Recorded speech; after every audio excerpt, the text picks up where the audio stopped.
네, 이번 순서는 대표 해외 주식들의 일관 성과를 나타낸 순위를 살펴보는 시간입니다. 또한 감회 대신 어떤 일이 있었는지 하나하나 짚어볼 거고요. 저는 순위를 달인 남자 순달람 한종목입니다. 네, 하루 걸러 하루 주가가 캥거루처럼 펄쩍 뛰고 있습니다. 어제 증시는 정말 믿기가 힘들었는데요. 네, 나스닥이 거의 5% 급락을 했었습니다. 파월 의장의 매파적인 발언이 하락의 또 주범이라고 할 수가 있는데, 사실 증시의 악재라고 하는 것들이 말끔히 해결된 것은 하나도 없기 때문에 재빠른 V자 반등이 지속되는 것은 어려울 수 있을 것 같긴 합니다. 하지만 그만큼 전쟁 이슈나 코로나 봉쇄 이슈나 그런 것들이 해결 실마리가 보이는 시점에는 좀 폭발적으로 오를 수도 있지 않을까라고 좀 행복 회로를 돌려보면서요. 자, 극강의 난이도에서 열심히 투자 공부하고 계시는 여러분들을 위해 순달람은 또 달려보겠습니다. 오늘도 전체 고객 순매수 상위 10종목에 대한 수익률을 먼저 한번 짚고 넘어가 보도록 하겠습니다. 화요일에 제가 말씀을 드렸던 순위죠. 우선적으로 일간 등락률, 저기 제일 오른쪽 여기 있는 거 등락률 한번 쫙 보시면은 올 블루 전부 파란 나라였습니다. 테슬라가 6.8% 정도 빠졌고요. 그 튼튼해 보였던 애플도 5.6% 급락을 하면서 정말 공포의 도가니였었습니다. 세배 레버리지 상품들도 여기 2위에 있는 TQQQ, 그 다음에 4위에 있는 SOXL, 이것도 여지없이 많이 하락을 했네요.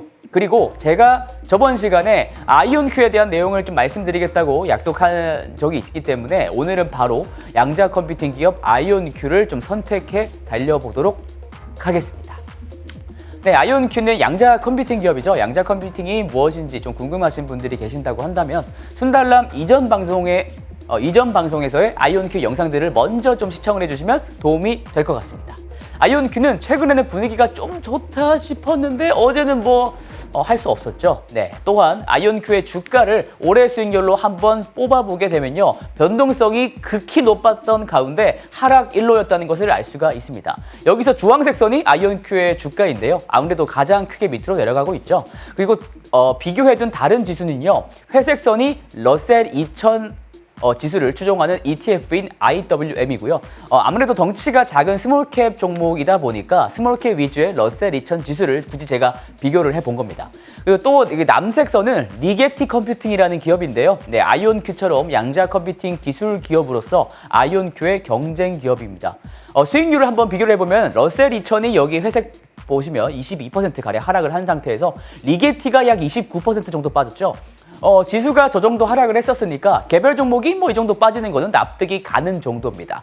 그런데 아이온큐는 올해에만 70%가 빠진 상황입니다. 순달람의 마음도 참 착잡한데요. 어떤 일들이 있었는지에 대해서 오늘 그래서 제가 말씀을 드릴 건데, 제가 동그라미로 여기다 표시를 하나 이렇게 3개를 해놨습니다. 지난 3월 28일에 작년 4분기 실적을 발표했는데, 고금리의 인플레 환경에서 당연히 적자 기업이다 보니까 투자자들의 외면을 받게 되면서 주가가 이 시점부터 크게 하락을 했고요. 또한 5월 3일에 아이온큐를 저격하는 공매도 리포트가 시장의 모습을 나타내면서 투자자들이 깜짝 놀라가지고 이때 하락세는 더욱더 깊어졌습니다.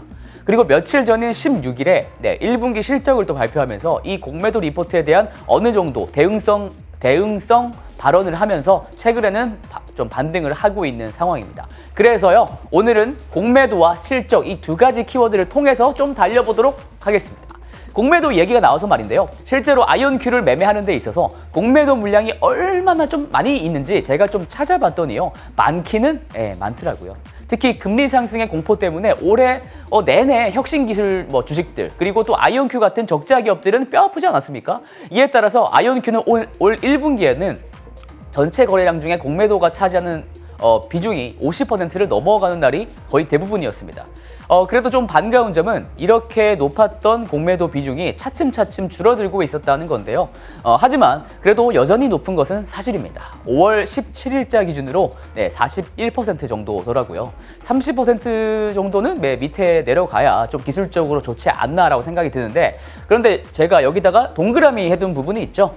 이 부분을 보시면 최근에 다시 공매도 비중이 이렇게 조금 높아지고 있다는 점이 포착이 되실 겁니다. 이렇게 공매도 물량이 다시 빠르게 쌓여가기 시작한 시점이 바로 아이온큐에 대한 공매도 리포트가 발간된 시점과 맞물립니다.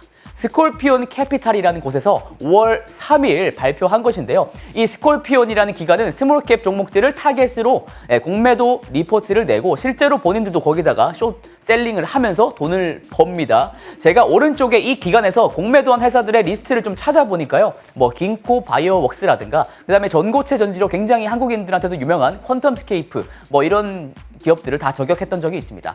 그런데 얘네들이 보고서를 낸 이후에 주가 수익률이 실제로 다 저렇게 안 좋았었기 때문에 국내 투자자들을 포함해서 시장에서 이번에도 스콜피온의 의견처럼 아이온큐가 계속 급락하는 거 아닐까 하고 주식을 좀 던져버리거나 투매하거나 공매도를 하는 현상이 벌어졌다라고 저는 보고 있습니다. 하지만 여기서 좀 생각해봐야 되는 거는요. 굳이 여기에 있는 종목들이 아니더라도 대부분의 스몰캡 적자 기업들은 올해 보시면 알겠지만 고점에서 이 정도 하락은 다 겪었었다라는 점을 유의하셔야 될 것 같습니다. 그래서 제가 그 논란의 공매도 리포트를 한번 다 훑어 읽어봤습니다. 총 183페이지라는 많은 분량이었는데요.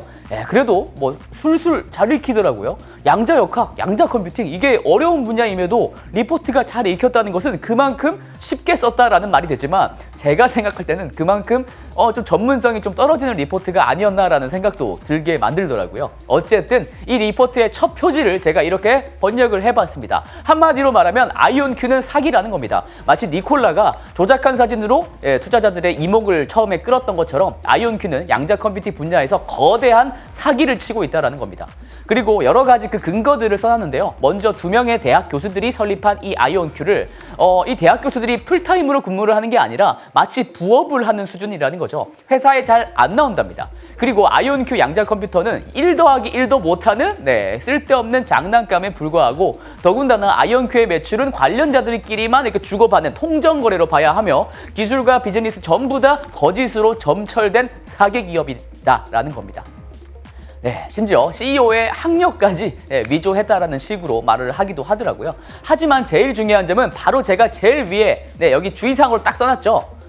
스콜피온 캐피탈은 아이온큐에 대해서 숏 포지션을 갖춘 상태라는 겁니다. 그러니까 주가가 빠져야 돈을 버는 이해관계가 있다라는 말입니다. 이 부분은 반드시 아셔야 되고요. 공매도 리포트가 나온 뒤에 주가가 계속 내려가고 회사의 대응이 생각보다 좀 소극적이라 판단했는지 주주들이 막 등을 떠밀었다고 해요. 빨리 제대로 대응을 해라. 그래서 5월 12일에 경영진은 해명을 했습니다. 그 해명이 좀 되게 재밌던데요.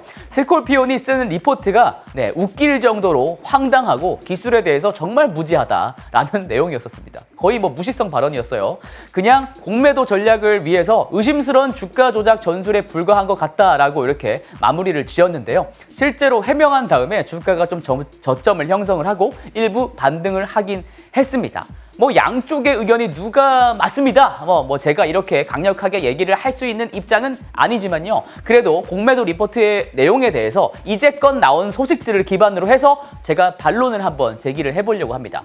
우선 파트타임과 관련한 부분은 당사자가 이미 해명을 한 게 있었고요. 제일 재밌는 부분은 바로 이거였습니다. 양자 컴퓨터가 1 더하기 1을 못한다기보다 애초에 그런 간단한 산수에 양자 컴퓨팅을 도입하는 게 넌센스라는 겁니다. 그런 실험 자체가 의미가 없다는 거죠. 양자 컴퓨터는 범용적인 계산, 산수가 아니라 특정 세분화된 분야를 해결하는 데 특화되어 있다는 겁니다. 그리고 아이온큐가 가장 집중하려고 하는 분야가 바로 머신러닝을 통한 이미지 분류 처리라는 겁니다.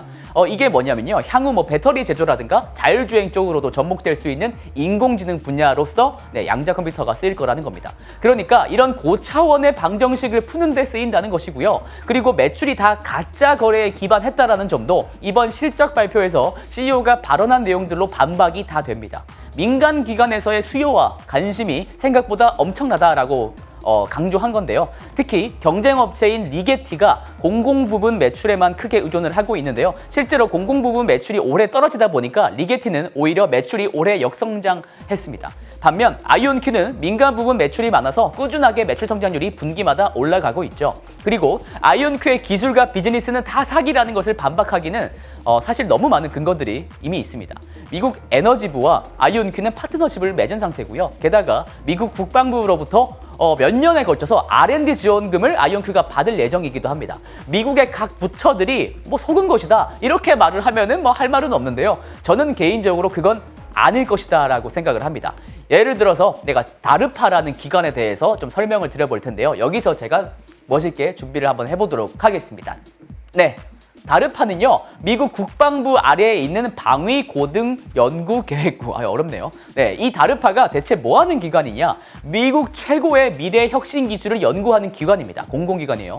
이 다르파가 만든 기술 중에 가장 유명한 것은 바로 인터넷이 있습니다.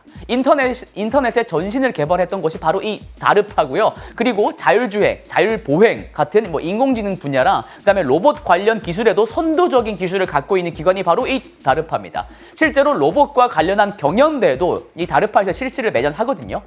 그러면 제가 왜 이렇게 길게 다르파 얘기를 했냐면요. 이 다르파가 지원하는 유일한 양자 컴퓨터 제조업체가 바로 아이온큐라서 그렇습니다. 이 다르파라는 곳에서도 양자 컴퓨팅 분야에 대해서 연구를 하고 있는데 하드웨어 부분에서는 아이온큐에게 유일하게 단연간의 연구 개발 비용을 이렇게 지원하게 됐습니다. 이 다르파가 미국 최고의 연구개발의 산실인 것만큼 이 다르파와 아이온큐의 계약에는 많은 의미들이 함축되어 있을 것이라 저는 생각을 합니다. 개인적으로는 스콜피온보다는 이 다르파가 좀 믿음직스럽지 않나라고 저는 생각을 그렇게 하고 있고요. 그리고 실적 발표와 그 세부 내용에 대해서도 좀 제가 얘기를 해보면요. 아이온큐는 이번에 이런 사진도 공개를 했는데요. 이 사진은 아이온큐의 양자 컴퓨팅 시스템이 데이터 센터 안에 설치되어 있는 모습입니다. 그리고 이 시스템은 포르테라고 불리는 신제품이라고 하는데요. 이런 실제 사진을 공개한 것은 아이온큐의 기술과 비즈니스는 모두 사기다라는 비난을 들어봤으니까 일종의 쇼앤프루브 작업이 아닌가 생각되는 부분입니다. 참고로 이 포르테의 경우에는 이전까지 최신식이었던 아리아보다도 게이트 충실도가 더 높아서 양자 컴퓨팅 영역에서의 연산력이 크게 향상된다고 합니다. 게이트라고 하는 거는 연산의 최소 단위를 뜻해요. 게이트 충실도가 올라가면 연산력이 좋아진다는 거죠. 아리아가 나온 지가 벌써 얼마 안 된 것 같은데 벌써 또 신제품이 나와서 좀 개인적으로는 신기하기도 했었습니다. 자, 다음은 이제 숫자에 관련된 얘기를 하겠습니다. 바로 1분기 성적표인데요. 한마디로 말을 하면은 고성장은 했으나 적자는 어쩔 수 없었다라는 겁니다. 당연한 얘기죠. 실제로 향후 몇 년간은 손가락을 빨 수밖에 없겠습니다. 오히려 적자폭은 당분간 더 크게 늘어날 수는 있어요. 이번 1분기에 아이온큐는 430만 달러라는 손실을 기록을 했는데요. 올 한 해 전체를 보면 7,260만 달러로 아주 크게 늘어난다고 합니다. 영업 조직도 꾸려야 되고 연구 개발도 계속해야 되고 마케팅도 해야 되고 장비도 들여야 하고 당분간 기업이 성장을 하면서 덩치를 키우면서 어쩔 수 없이 적자폭은 크게 늘어날 수밖에 없습니다. 다만 다행스러운 점은요. 적자 기업에게 있어서 현금이 진짜 중요하거든요. 아까 비용 많이 쓴다 그랬잖아요. 돈 없으면 큰일 날 거 아닙니까? 아이온큐의 현금성 자산은 약 6억 달러에 가까운 상황입니다. 아직은 현금이 두둑하게 있다고 아이온큐는 자신 있게 말을 한 상태고요. 그래서 추후에 있을 유상증자에 따른 희석도 염려하지 않아도 된다고 투자자들을 안심시키기도 했습니다.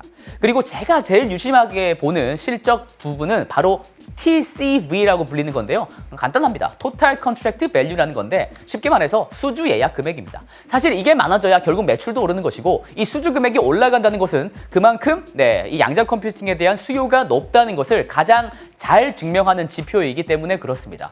그런데 변동폭이 상당히 큰데요.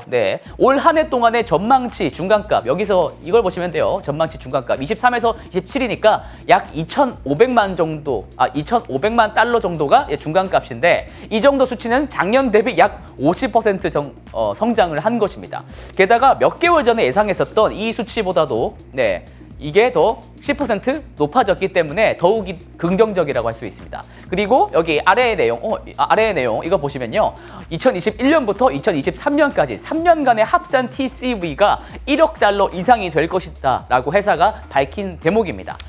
올해가 2,500만 달러 정도 되고 2023년에는 그럼 한 5,800만 달러 정도는 된다는 건데 이 5,800만 달러라는 것은 TCV가 내년에는 무려 130% 성장하게 된다는 말입니다. 2배 이상 뛴다는 말입니다. 성장률 자체가 여기 50%에서 여기 130%로 뛰게 되는 것이죠. 이 부분을 반드시 좀 기억해 주시길 바랍니다. TCV가 빨리 늘어난다는 거예요. 자, 이제 마지막인데요. 이제 양자 컴퓨팅이 앞으로 저는 올해가 원년이 될 수가 있을 것 같습니다. 어떤 원년이 되느냐? 양자 컴퓨팅의 대중화의 첫 발을 내딛는 원년이 될 수 있다는 겁니다. 왜냐면요, 아이온큐의 양자 컴퓨터는 마이크로소프트 애저의 클라우드에 꼭 접목될 예정이라고 합니다. 이게 무엇을 뜻하냐면 사람들이 원격으로 양자 컴퓨터 프로그램을 실행할 수 있도록 할 것이다라는 겁니다. 그러니까 양자 컴퓨팅이 좀 더 일반인들 사이에, 개발자들 사이에 이렇게 좀 대중화의 첫 발을 내딛는 올해가 되지 않을까라고 저는 꿈을 꾸고 있습니다. 그러면 여전히 하락장 속에서도 꿈을 가진 저는 또 다음 주에 열심히 달려보도록 하겠습니다. 다음 주에는 꼭 올랐으면 좋겠습니다. 네, 이상 순달람이었습니다. 호이.